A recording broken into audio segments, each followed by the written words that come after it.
I started to build my first app. It's called STOPPR. It's an app to stop sugar cravings. Revenue first month, it was $3,500. Second month, it's around $6,000. This is David, a first-time founder who built STOPPR, a SaaS app for tackling sugar addiction, after realizing he could build a simple app and make money. I was like, okay, so like if those guys can do that, me too, like probably with AI, even if I don't know like anything about Swift. I did the MVP for STOPPR in 3 weeks. He openly admits that STOPPR began by copying features from another app called Quitter. That gave David the blueprint to launch fast, skip the guesswork, and focus on growth through social media. The numbers of views that I got in 2 months across all my social media and my influencer social media, it's around 6 million views. What's even more interesting is that he pulled this off without an ad budget, relying only on influencers' reach and creativity. The way I pay them is 20% upfront, the rest after the fourth video. I want from them a minimum guaranteed accumulated numbers of views. In this episode, David shared why he copied the exact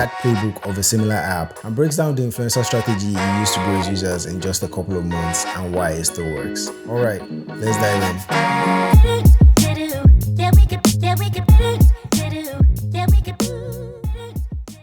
Welcome, David. For those seeing you for the first time, can you tell us who you are and what you built? I am David. As you can hear from my accent, I'm French. I started to build my first app. It's called STOPPR. It's an app to stop sugar cravings. Revenue first month, it was $3,500. Revenue second month, it's around $6,000. For the total, it's around $9,500. So before we dive into this, I'm pretty interested in what your backstory is. What led you down this path? It was around 4 or 5 months ago. I saw a podcast and he was interviewing the 3 founders of Quitter. It's an app to quit porn. Those guys, they were like 17 years old, 18 years old, and they were making on their third month $200,000. For me, like it was like a shock. I was like, how is that possible? That people half my age, they are making so much money. I was listening like very attentively to the entire podcast. They shared like a lot of thoughts about how to build an app, how to reach out to influencers, how to deal with influencers. No offense to Quitter, but it was like 3 months back then. When I tested their app, it was not a shitty app, but it was a huge smokescreen app. And I was like, okay, so like if those guys can do that, me too, like probably with AI, even if I don't know like anything about Swift. And it was 3 months ago that I did the MVP for STOPPR in 3 weeks. Okay, that seems really fast. But what's even more surprising is that you're not a coder. So how were you able to do that without a technical background? That might sound surprising, but with AI, I am not a coder. I am still not a coder. I basically speak to cursors that will transcribe like whatever I am saying in French. But I made sure to hide all my API keys and password. And so to answer your question, we don't need to have a technical background to build an app from scratch. All right, so let's talk about what you built, STOPPR. It tackles a specific pain point, which is sugar addiction. What made you think that sugar addiction was a problem you just had to go after? And how did you validate the idea? So it's a personal pain point. I saw that on Google Trends in the US, even worldwide, the term stop sugar is trending up and up and up. And then I was looking on Google Trends, do people search for no sugar diet, like to quit sugar or like to stop sugar? And then when I went on TikTok, I saw a lot of videos talking about no sugar challenge for like 1 month or for like 3 months. So for me, it was obvious that the addressable market for the no sugar diet, it's huge.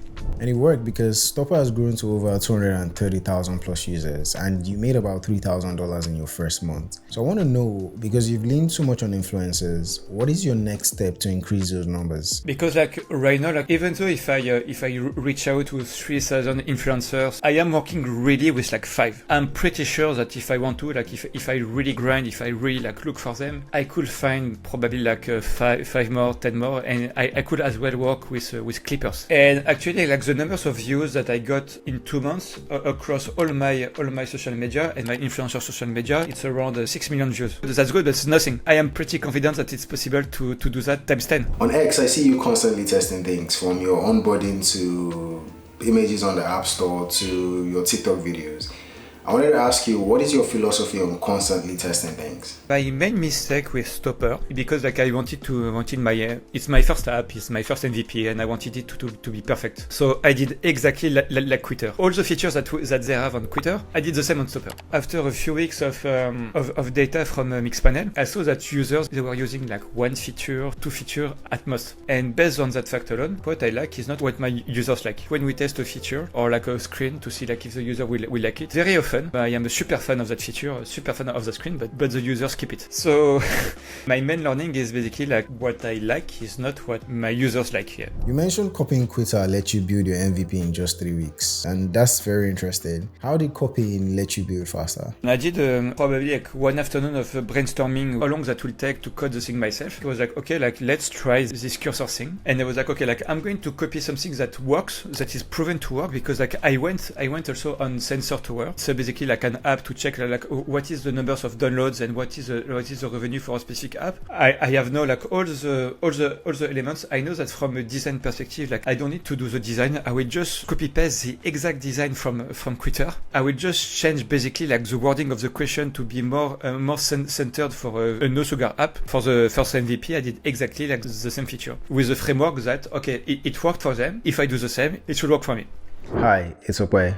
I'll let you get back to the video soon, but if you're enjoying the video so far, please give it a like, and if you want more videos like this, go ahead and subscribe so that you don't miss the next one. Also, my show is about founders, so if you're a founder and you'd like to be featured in an interview, there's a form linked below. Fill it out and we'll get in touch. We'd like to hear your story. Alright, that's it from me. Let's get back to the video. A lot of what you do is in public. You're constantly tweeting about the test that works and the ones that don't work. What is the upside of doing that so far? There is no upside, because as I told you, like most of my customers, they are Gen Z women, and I don't feel that the Gen Z women, they are on X. Maybe there are some Gen Z women builders, but from what I see, that's not the majority, right? So like I'm trying to build some trust, to be like transparent, to share like what is my revenue, to share my challenges. Even though that didn't bring me some sales, I got tons of DMs from strangers that told me, yeah, I have downloading your app, it's very cool. I saw some bug on that screen, It's so cool.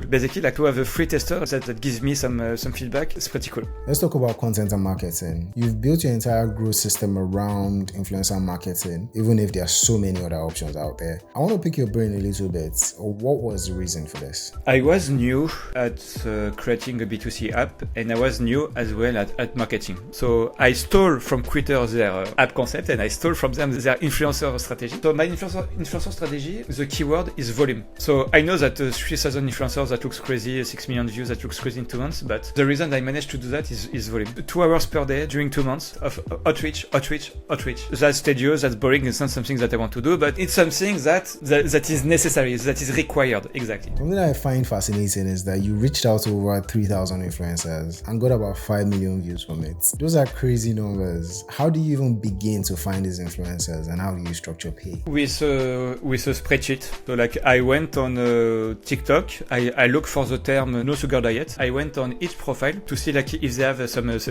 email. If there's some email, cool, like I can add their email like in my workflow. And if they don't, I'm going to send them some DM. And the way I work with influencer, I do a deal that is actually like very smart. The way I pay them is 20% upfront, and the rest after the fourth video. It's like one video per week, and they will post the same video every week on both Instagram and TikTok. We sign a contract for that, a minimum guaranteed accumulated numbers of views. So if I ask for like 4 videos, and if I ask for like 700,000 views, I want basically like those 4 videos posted across Instagram and TikTok, so like 8 videos to bring me 700,000 views. And if they don't reach that threshold after the first videos, they will keep posting until they will reach this target. Amazing, but that sounds like a very manual process. I would imagine that founders would rather use marketplaces like Social Cat to connect with influencers. Is there a reason why you're not doing this? Because if you work with marketplaces, with agencies that manage influencers, it's expensive. The agencies, what they want to be paid some flat fee per video. They don't want to hear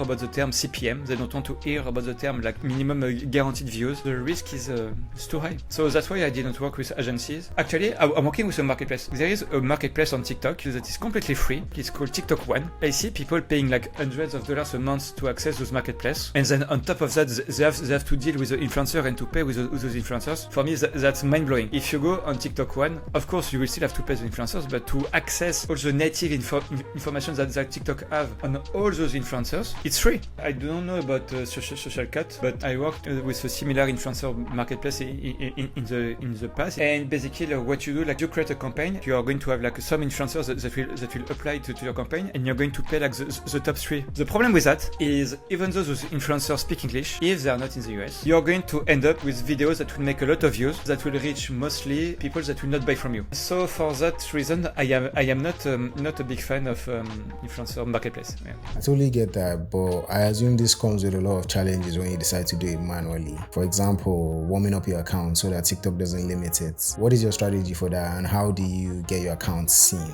Basically, like whenever I want to warm up 3 new accounts, I'm going to buy a new second-hand phone, preferably some iPhone, so something that I can get on Amazon Prime for 100 euros. I heard, I don't know if it's true, when you warm up your account and you post from your iPhone, TikTok will show your videos to iPhone users. That's more interesting for me, because iPhone users, they have money, and Android users, to be polite, they have less money. So like for me, like 95% of my subscriptions they come from iPhone users. So then for 30 minutes per day on each account, I'm going to act like a proper human. I will search for terms like no sugar. I'm going to watch. I'm not watching, but like it's just there on the side. When the video stops making some sounds, that means that the video ends. So then I'm going to go on the side and then scroll. I'm going to like some videos. I'm going to comment on some videos. That will take me like 30 minutes per day. I will do that during 4 days, and then on the 4th day, I'm going to post one video. And if that video makes above 400, 500 views, that means that the warm-up is